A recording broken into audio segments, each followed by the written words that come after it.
On a des traces archéologiques de personnes trans dans l'empire de Babylone, qui est quand même l'un des premiers grands empires de l'histoire de l'humanité. On en a sur tous les continents à toutes les époques, même en Europe, à Naples, en Albanie. Donc on a toujours été là.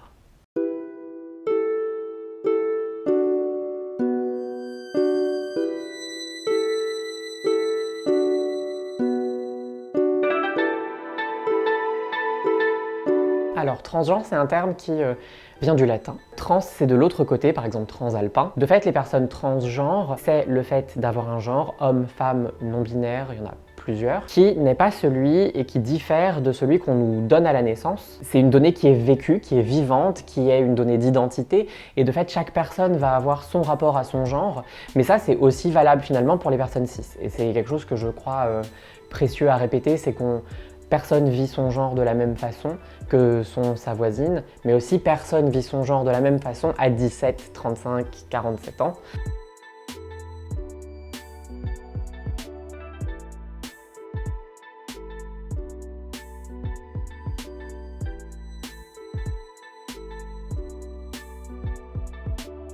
Nous ne sommes plus malades mentaux, ce qui est plutôt bien. Enfin, je suis heureuse de ne plus l'être, je crois que je ne l'ai jamais été du fait de ma transidentité en tout cas. En fait, ça touche à une histoire des conceptions et des perceptions de la transidentité, c'est-à-dire que dans cette confrontation à la majorité cisgenre, la transidentité paraissait tellement hors des codes de la nature que ça pouvait que être une dérive, une maladie. Et de fait, dans encore plusieurs pays du monde, c'est considéré comme tel. Ce qu'il faut bien voir, c'est que de cette conception ont dérivé des conséquences extrêmement concrètes, extrêmement violentes. On ne pouvait de fait pas avoir accès à la parentalité, on devait surtout pas se reproduire, on devait pas être en contact avec les personnes dites normales, parce que c'est ça quand même le discours implicite.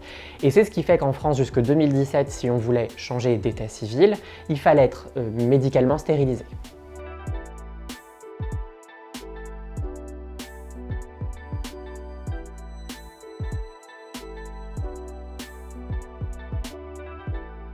C'est-à-dire que la transphobie, elle entraîne des assassinats parce qu'on est trans. En 2020, il y en a eu 350 dans le monde. Par ailleurs, il y en a certainement plein qui passent sous le radar parce que quand on les ramène à la police ou quoi, la personne trans n'est pas respectée dans son identité, ce qui est déjà transphobe en soi. Fin 2020, la communauté a vécu une suite de suicides de jeunes femmes trans, de jeunes personnes trans. Mais la transphobie, c'est aussi le fait que, par exemple, d'après une étude britannique, un tiers des patrons et patronnes de petites et moyennes entreprises refuseraient d'embaucher une personne trans par manque de confiance. C'est aussi le fait que le Japon a remis en place en 2018 une loi de stérilisation des personnes trans. Ça prend et ça touche tous les domaines de notre société.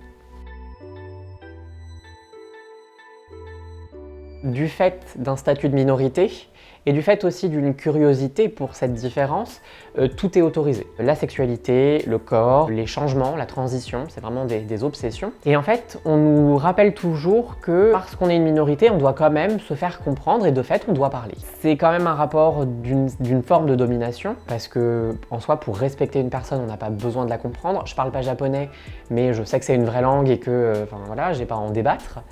On devrait appliquer la même chose pour les questions d'identité. C'est une vraie pression qui est honnêtement épuisante, vraiment, qui est super intrusive. Et effectivement, la question des organes génitaux, est-ce que tu as fait l'opération? Celle-là, on l'entend mais tellement souvent, et on ne demanderait jamais à quelqu'un de cisgenre dans la rue, au fait, dans ta culotte, comment ça se passe? Enfin, là encore une fois, c'est du bon sens, mais parce qu'on est trans, le bon sens, il disparaît.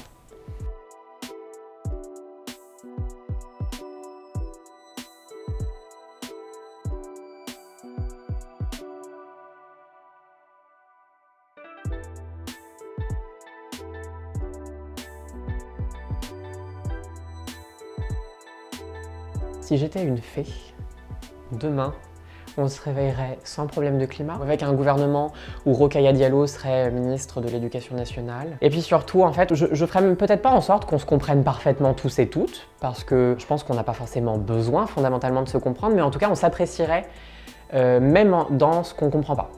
Ça, c'est sûr.